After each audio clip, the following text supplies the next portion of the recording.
I was sexually abused by my grandfather around the age of 6. My grandfather was a church leader. He was a leader in multiple community organizations, and he was a celebrated World War II veteran. He's the last person anyone would have expected to be a sexual predator. We lived in a perfect neighborhood. Everybody knew each other. Everybody went to the same church.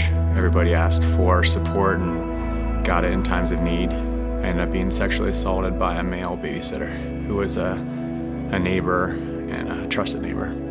I told my parents when it happened. My mother went to our pastor, and he told our pastor, who told my mom that I must be lying or making it up because my grandfather was such an important part of our congregation that it couldn't possibly be true.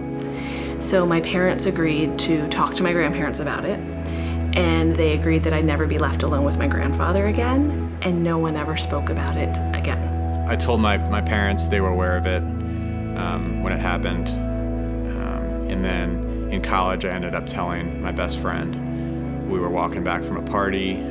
I'd been drinking, and he didn't really know what to say, which is fairly typical for most people. But it was just never talked about again, and I just basically buried it inside of me for years to come.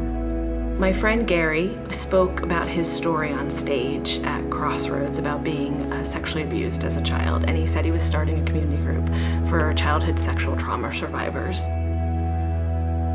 I shared a bit of my story with him because I very falsely at the time thought that I had been healed and worked through years and years of healing. I remember the first time I went, I almost turned around in the parking lot. I remember vividly walking into the group, and it just felt like I had, 10 cinder blocks on my shoulders, that weight that I'd just been carrying around my whole life. The first week I walked in the community group, I realized that I was far from being healed because I had never let God in that process. To do this in community is unheard of. Nobody talks about it. They call it the silent epidemic. And I just got to meet people. I got to hear testimonies and stories of people's abuse that I could relate to. I got to hear from professionals and experts. They talked about the signs and symptoms of someone that's been sexually abused. And walking into CST made me not feel alone and ashamed. When I went to traditional counseling, it was just me alone in a room with a counselor.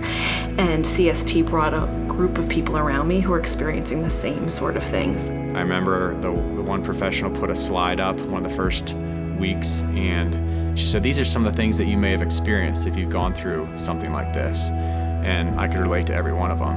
And at that point, I felt known, and I didn't feel alone anymore. And not just for me, but for my husband as well.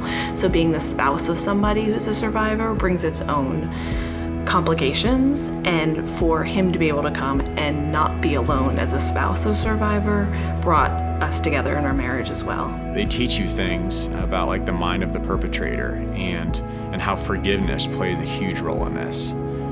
But the minute I decided to truly hand over this situation to God, my life completely changed.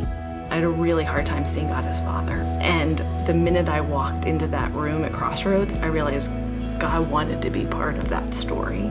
I also realized that God wanted me to find forgiveness of myself, of my parents, of my grandfather, and that was never an area that I ever went near. In the last couple years, I've actually been leading CST.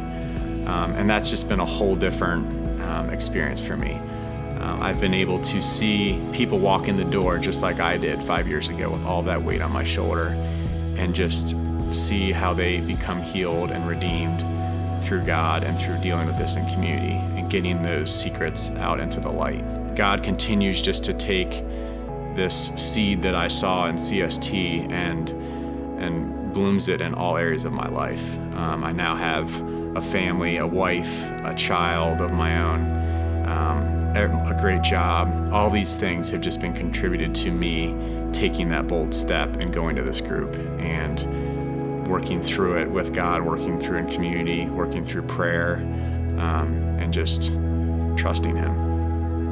It's never too late. I look at this time of my life when I was a child, when I was abused, was an awful period. But now I look back at my entire life and all the beautiful things that God has redeemed and the beautiful story He's written since then, that my life is not defined around this moment in time that was traumatic.